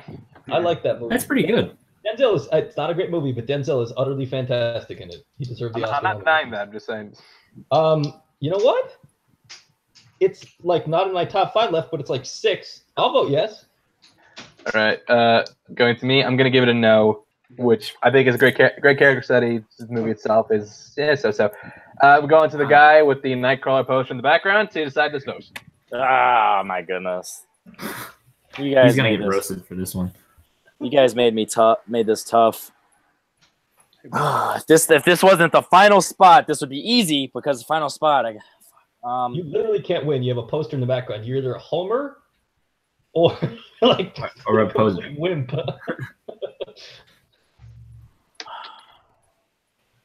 Uh-oh. I'm gonna say no. Oh.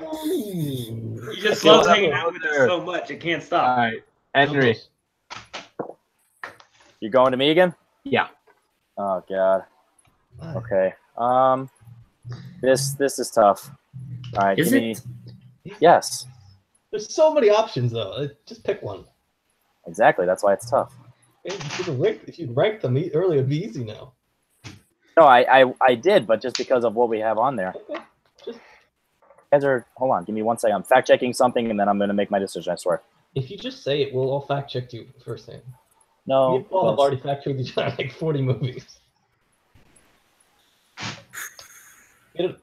Before, just to spill airtime, me and Paul had this whole discussion about Orson Welles' first movie earlier, in which we convinced ourselves it was something else, and then reconvinced ourselves it was Citizen Kane. Well, he has a feature-length movie that was not released theatrically before Citizen Kane. It was like a. You mean the one that they just ran at? It was a filmed theater performance that they never released, and then released in like 2010 at a silent film festival. Yeah, so weird. All right, so my computer's acting dumb, so I'm not going to do the one I was going to do. I'm going to go with a movie that, without this movie, this director wouldn't have had the confidence to do movies outside of their comfort zone, because I feel like this one hit home. It wasn't a hit at the time, but looking back at it, I don't know if it's considered a cult, but it's a great movie looking back at it. And style-wise, it showed that they have range. And I'm going to go Blood Simple with the with Joel Coen, but the Coen brothers, because it shows that they have the potential to do gritty, dark, not just quirky, humorous. Without Blood Simple, they wouldn't have had the confidence to make like No Country for Old Men, I don't think, and stuff like that. So I'm gonna go with Blood Simple because it is actually really a good movie, and it has some tension. And Frances McDormand, acting wise, isn't the greatest. She definitely had to earn that, but I feel like still with what we got, it was really good. So I'm gonna go Blood Simple. Going Paul, Blood Simple. God, no, this is one of the worst Coen Brothers movies. I'm not a fan of this at all. I when was the last time you saw it, man? That's crazy. It's really sloppily directed. Back in I think 2016, so like about 2 years ago. But yeah, I think it's really sloppily directed. I don't like the way that it's written either. It's okay, I guess, but yeah. But all right, Zach, cat right from the computer. Zach, ass was like front and center almost. Yeah. It didn't come out in 1941, so no. Lucas. I'll make this easy. This is one of these films. Like when I knew this was the topic, I was like, what do I need to see? And I tried to see like a couple like things, and everything I read about this was that it was not good. So I never saw it, and I still haven't seen it. No. I like Blood Simple, so I would have given it a yes, but either way, it doesn't matter. So back to me, man. We're going for the long run in this one. Oh yeah. You knew this when you picked this panel. Yeah, I know what I did. So, okay, I'm gonna try something different. I'm gonna try for an action movie. Which I know Luke is already going to say no to. But either way, I got to give this one a shot just because I think this one was very influential in the style it created with that intervention, post-apocalyptic stuff. I'm going with George Miller from Mad Max. He's really showcasing what he could do as a director really early on, 1979. Really had a breakout starring with Mel Gibson. It's a great action flick, great coming out party for a director who would go on to do some like great classic work. So that's my pick. Going Henry. I'd only seen it the one time, and I just think that maybe on a rewatch I could change my mind. But from what I remember, I just feel like it was slow. There wasn't actually as much action that I would think that it's considered an action movie. Really, I feel like more of just like a post-apocalyptic drama with maybe some action scenes. So I feel like that doesn't work for me. And on a rewatch, maybe I change my mind, but for now, hard no. Zach. No, I had something to say. It got lost in my mind. I haven't saw it since I was a little babe. So. Little babe. Why are you watching this? You got me, babe. No, this is a great movie. I disagree with Henry and Zach. I think it's actually really, really good. I think it's maybe even, I think I like it a little bit more than Fury Road, actually, even though Fury Road is probably a better made movie. I just enjoy, I think, the original Mad Max more, but nah, can't do it. All right, that's settled it. Lucas, I know what you said, so you can just go ahead and go your next nomination. I actually don't hate the franchise, but yeah, I wouldn't vote. It's just like, it's like the third best Mad Max film, and I don't, like, I've watched it, and I don't, there's nothing in that movie that goes, wow, this is a great like, first fair, movie. That's fair. You know what? I'm gonna keep it up and just keep naming movies that a lot of people in the audience haven't seen. I believe it's at some point. I'm not. I was going to make a joke for Paul's sake, but I'm not going to now. I was going to say Kiva Schaffer for Hot Rod, but I'm not going to. So I think it's 2000 and 1 second, just find it on here. I think it's 2003. To my defense, my phone's on 1%. My charger's in my car, so that's the reason I was freaking out. So I was like, I can't really research. I'm trying to. So I was buying him some time while explaining myself. 2003. Tom McCarthy, one of my very favorite directors, Spotlight, directed this wonderful little comedy with Bobby Cannavale, Peter Dinklage. First time I saw Peter Dinklage on screen, The Station Agent. A lot of people haven't seen this. It is a absolutely fantastic directorial debut. It's very rare to find roles for people with dwarfism on screen that are interesting, complex, tackle the challenges and the prejudice that involve living as a person who everybody looks at you wherever you go. It's a fantastic film. It's a fantastic performance by Dinklage. Please vote for The Station Agent. All right, to keep mine short and sweet. Station Agent, good movie, not top 7. Going to Henry. I have not seen it, but I have heard of it, so I'm curious. I probably doubt it would be top 7, but I do want to see it. So give it that credit. Zach No. and Paul. Okay, that was short, no pun intended. Paul, would you said? This movie does have a special place in my heart. It was a question I answered correctly in our championship team match. But I think I probably would have given it a no, even though the movie is really, really enjoyable. I love Michelle Williams and her small role. I think is really, really good as well. But how many special places are there in your heart? Zach, just please bring us home with this one. Yeah, I'm going for the win here. I there's movies I like more than this, but I'm going for one that's going to hopefully appease the masses. And kind of want to find the problem with this one is it's not a very stylistic director. He is very much just a working man's director who's doing whatever film, but it's a landmark film. It helps propel one of the actors and kind of creative minds behind it more than the director, which is Spinal Tap. This is Spinal Tap.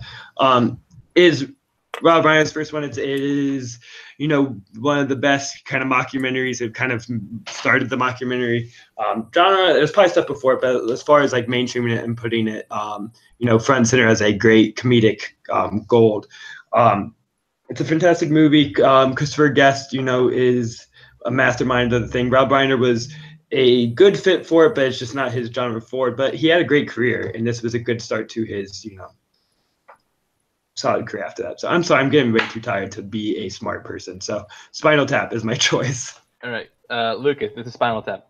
I haven't seen it. God damn it. Going to me, I have seen it, and yeah, the Spinal Tap, hilarious, one of the best documentaries of all time. Giving it a yes. Henry. I was underwhelmed by this. It had a few funny scenes, like the stuff in the pants, but as overall, it's not. Rob Reiner is probably one of my favorite directors, and I just was not impressed. So I'm gonna go no. All right, Paul. Deciding vote. Yeah, it's a movie I wish I liked more. Like I don't connect to the music scene that they're sort of parodying. I think that's part of the disconnect for me. So while it's like a pretty like biting and interesting comedy, yeah, no. All right, well, Paul, your next nomination. Good luck, kid. This is a lot of this is tough. Good luck, kid. You literally can't win here because you're gonna have to pick a movie that somehow gets 3 people to say it's the best possible movie left. Good luck, kid. So I'm gonna go with a director that I love a lot, and a movie that's really weird and does have an interesting style. And I think it's a movie that kind of came out of nowhere in a lot of ways when it came out. It's 1999's Being John Malkovich. I think this movie is so creative in the way that it's constructed about being about obviously like a real actor, and John Cusack is great. It's funny, but it's also got really good dramatic moments, I think, and it's kind of wistful in a way that a lot of comedies don't really nail. So yeah, Being John Malkovich. Right, Zach. I feel like with Spike Jonze movies, you spend so much time trying to find your footing in this odd world that he created that it really demands a second view to fully embrace it, because then you already know what to expect. And so I feel like my problem with John Malkovich is I need a second viewing of it. The first time it kind of went over my head because I was just constantly trying to figure out what world I was in. So I would be a no, but still, John Cusack, you're still welcome in that triple date. Lucas. Don't bring the puppet. Why do you guys keep doing this to me? I haven't seen this one. You guys have I've seen. Who knew he would be the most embarrassed one? I've seen thousands of movies, and you guys somehow have managed to string 7 or 8 of my biggest weaknesses all into this one video. I'm sorry, Paul. That's a no. I'll watch it in the next couple weeks. Short and sweet, good movie. Just a no for me. And Henry, what would you have said? Actually, go your examination. Okay. So the movie that I was researching earlier, I'm still not sure if it qualifies because he did so many short films before, and there's a few movies on his IMDb that don't really have a time thing, so I don't know if they count. But I'm gonna go Charlie Chaplin's The Kid. Sure. Okay, we'll give it to you. Pretty sure that counts. I looked it up. He has 30 shorts in front of it, and he has 2 movies that aren't considered shorts, but they don't have times things on it. And he's on on directorial debuts. I've seen him on a list, so I'm going with it. I wanted to quadruple check before, but then my internet was shit. No, the kid counts. The kid counts. Okay. Then I'm going The Kid, Charlie Chaplin. Great movie. It has a lot of heart. It's hilarious. And I'm saying that Caught in the Rain was his directorial debut. Was it?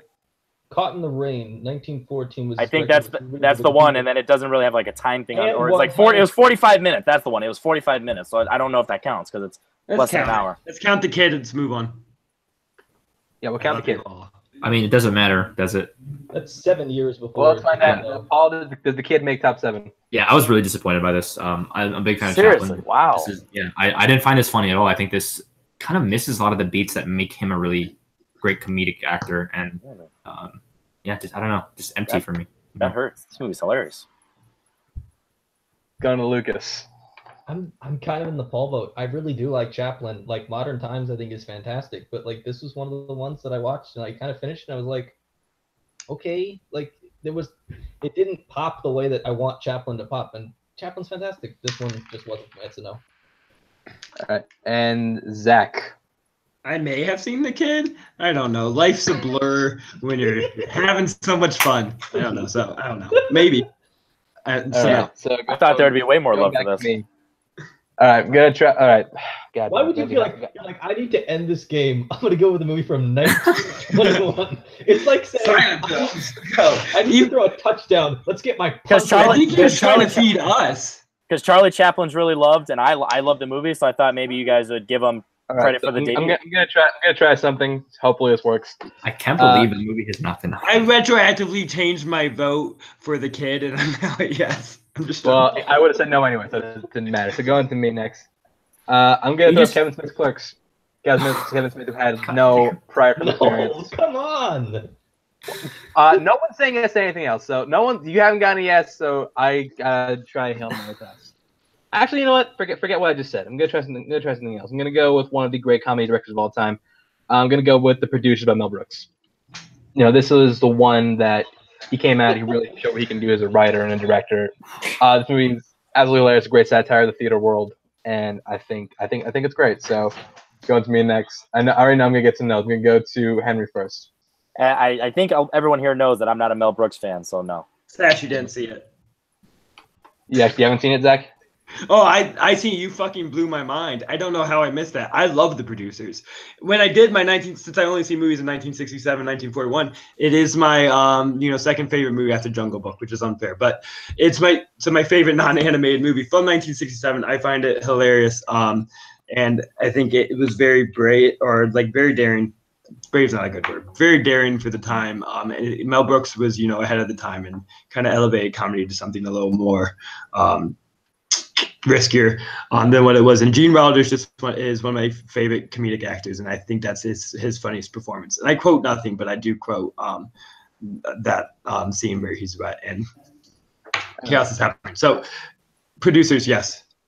Going to Paul. Yeah, I've actually got it here next to 16 Candles and Breakfast at Tiffany's on movies that have aged poorly as shit. This movie's kind of funny, but it's really tasteless. And yeah, I don't think it hits. Why do you only select movies that age poorly? That's a weird collection. I don't think I don't think it hits the way it did when it first came out. So no. You said next to 16 Candles? Lucas. I almost rather nominate Susan Stroman's The Producers. It's hilarious that you nominate The Producers and Clerks next to each other because I think they're both movies that are like okay, and then the directors went on to do much better shit. So it's a no. Fine. Lucas. You haven't been able to finish out this list, so just give it a try. All right, you know what? Let's go comedy. Let's make people laugh. And one of the funniest comedies of the recent years, I believe it's 2005. I'm sure Paul will correct me if I'm wrong. Judd Apatow's directorial debut, The 40-Year-Old Virgin. I mean, we all love 2004. I'm pretty sure it's 2005. No, that was 5. That was definitely 05. Come on, release dates guy. I'm tired. I just wanted to talk shit. That's okay. It's a fantastic movie. Steve Carell, before we knew who Steve Carell was, and he's fucking hilarious. And Seth Rogen with that stupid beard he's got, and just everything in that movie. And yes, some of it is a little questionable now if you want to look through a different lens. I still think I know why you're gay stuff plays fine because it's clearly two guys being idiots, and they're not even really making comments about actual gay people. I think it's fucking hilarious. Kevin Hart from getting Boston, mad at people. It's cool. It's a fucking great movie. It's utterly hilarious. It's fantastic. Vote for The 40-Year-Old Virgin. Fucked up. All right, going to me first. Short and sweet. I give it a yes. Love it. I don't know if you noticed me doing this throughout the episode. I thought every time you bring up a comedy, I thought you were doing this. So I was like ripping off the chest hair. So okay, so what? So is that a yes for you, Henry? No, it's a no. But I was just saying. For you. Going to Paul. Yeah, I'm not a big fan of Apatow, but I do like this movie a lot. That being said, come on, no. I'm a big fan of Apatow, but this is I prefer This Is 40. I love This Is 40. I also prefer You're an this. idiot. It knocked up's my favorite. And so 40 Bridge, I feel like has the least like emotional depth of his movies. And so I'm a It's the shortest and funniest. All right, Zach, we keep going. Oh my god. This Never is great. It's my choice. We are All yeah, two- we're all never two gonna- viewers we're will gonna still finish love us. this because a lot of you will not will just refuse to say yes. Okay, let's do it quick because all mine are now becoming like personal ones and not big ones at this point. I have like 7 left. They're all personal. I'm gonna go with because I know Henry likes this, so I'm gonna get a yes out of that. But In Bruges, it's just a Yes, hilarious. that was my movie. next one.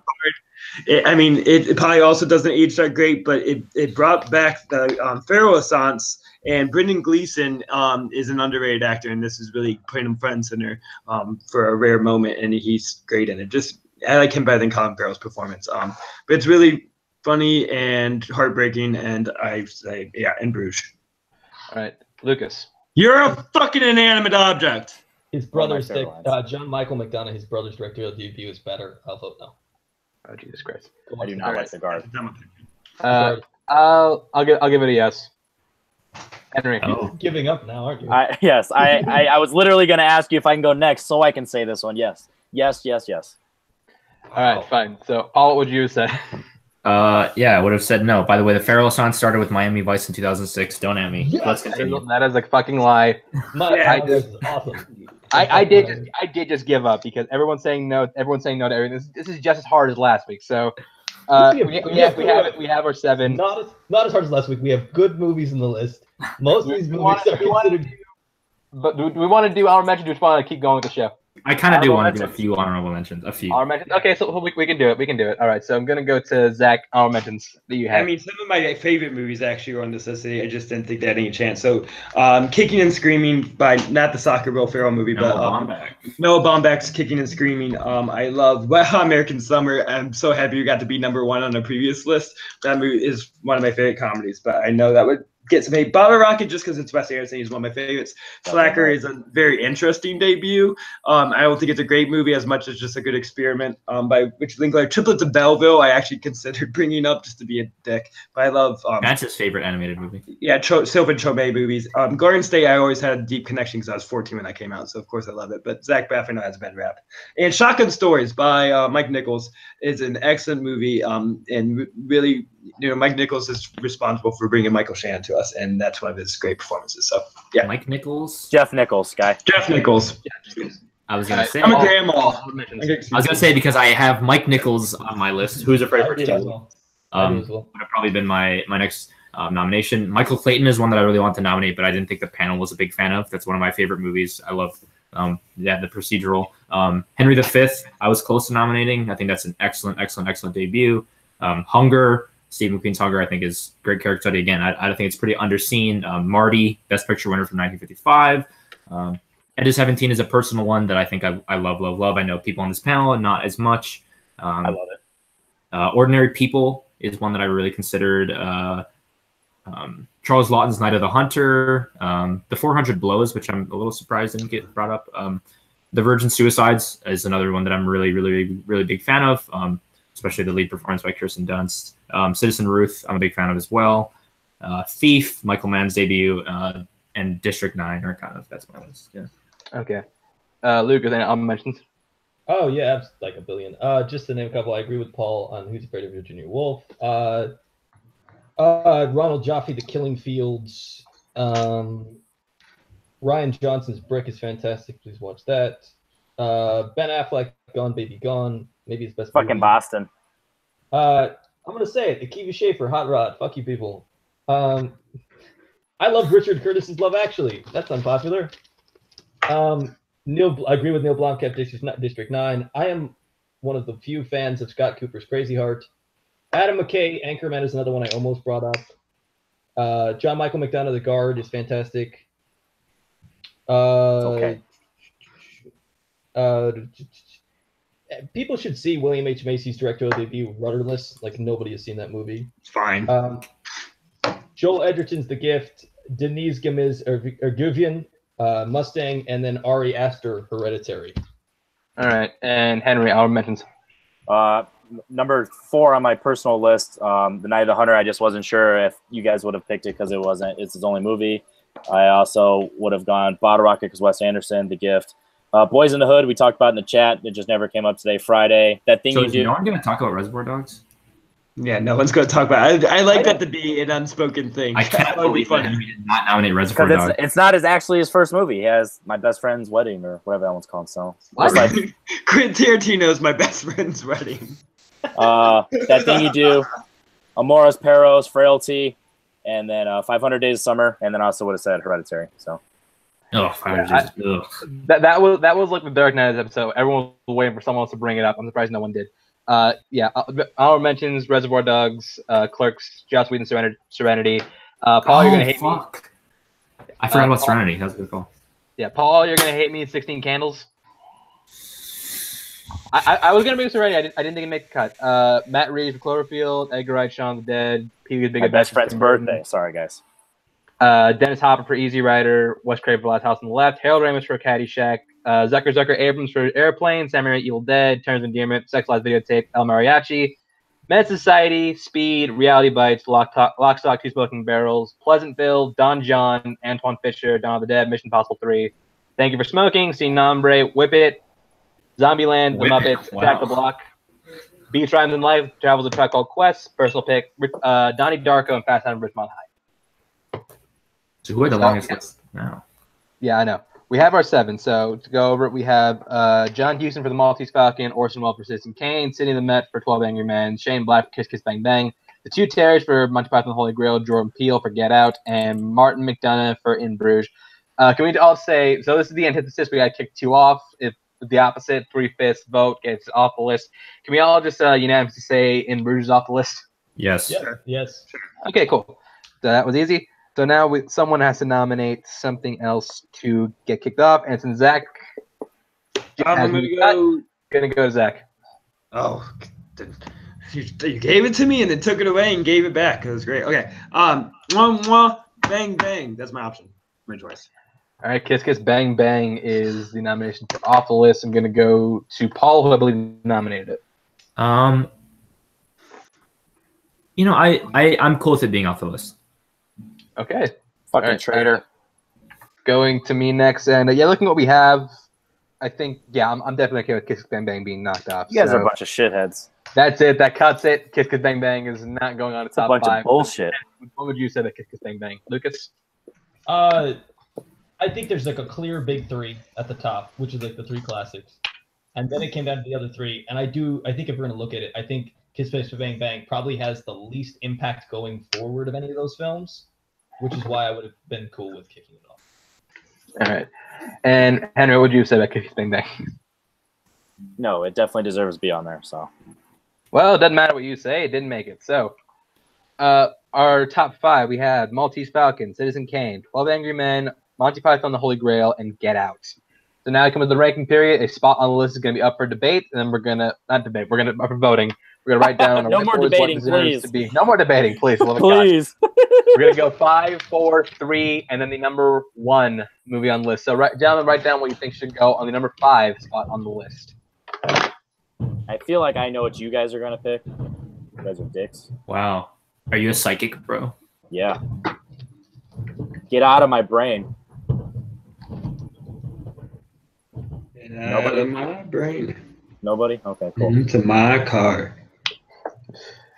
Zach, I Alright. actually plan on taking a trip to you because I feel like you would like my girlfriend. She's quirky like you guys. You guys would get along. Whoa, what is it? You can sleep on our couch. Swingers over here? Let's Oh, yeah. let's keep it moving. All right, go with me first. I have Monty Dirtiest Python. joke you ever made. I fucking knew it. Traitors. All right, Zach. This is my visual depiction of Get Out. This is a teacup. Get out. I'm surprised you didn't color in the face. Too soon. Let's chill. Going to Paul. 1, 2, 5. All right, Monty yeah, I Python. get it. Going to Lucas. Get Out, baby. Oh, tie Yes! in the middle. Henry.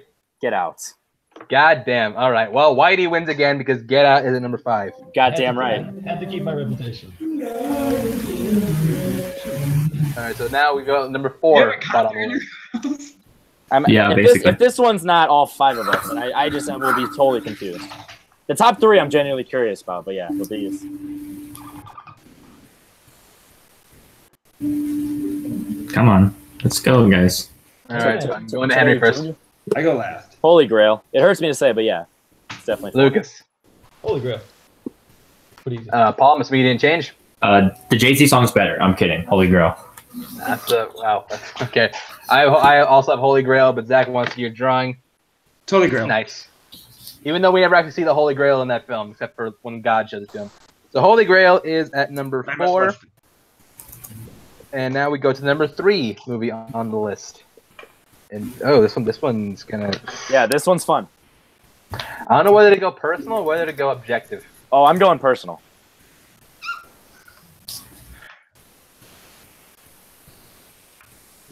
Yeah. I think I'm going that route too.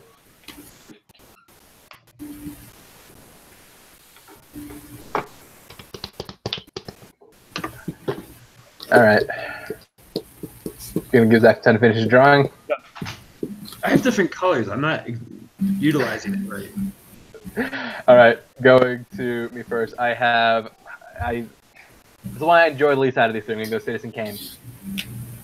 Go to Zach. Maltese Falcon. Nice. Going to Paul. Better drawing. Maltese Falcon. Hey, that's my gig. On Henry. your own contract. Maltese Falcon. All right. It's not quite yet on the Confidence Cinema Top 100. Maltese Falcon. All right, so now we go to the number 1 movie on the list.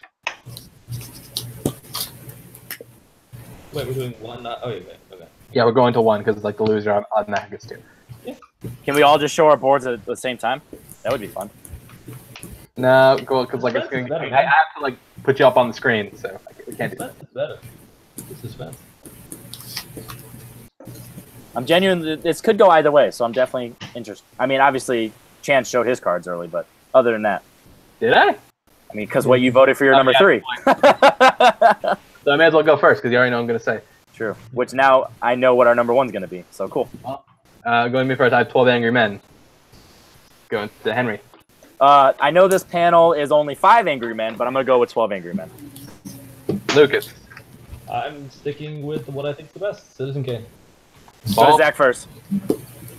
I went with 12 Angry Men. God damn, that's why I said go Zach first. God damn, look at my drawing. Mine's better, though. Mine is definitely better. My guys are saying. Texas jury.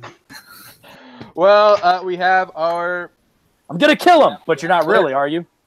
So our list goes as follows: number 5, Jordan Peele for Get Out. Number 4, Unfortunately, the Two Terrys for Holy Grail, for Monty Python and the Holy Grail. Number 3, John Huston for The Maltese Falcon. Number 2, Orson Welles for Citizen Kane, and the number 1 best directorial debut of all time, according to our show, Sidney Lumet for 12 Angry Men. Well, And it's not even his best movie. What do you know? God, it's definitely his best movie. Ever. Nothing that he's done later on. You mean Dog Day? His best movie, Dog Day? But here we are. I'm mad as hell, and I'm not going to take it anymore. Oh yeah, It's as bad as hell, you freaking noob. So everyone watching, thank Copyrights. you I didn't want to plagiarize. Everyone shut up. Let's speak, damn it! You're yelling too, Zach. Everyone shut up so I can end the show. So everyone, thank you for watching. Thank you for putting up with madness. Hopefully we'll have something a little easier next week. What Probably that is, not. I have no idea. Thank you for watching. For me, for all my career film trivia, and join us next time. We will see Like you. a turd in the wind, we're out of here. My vote is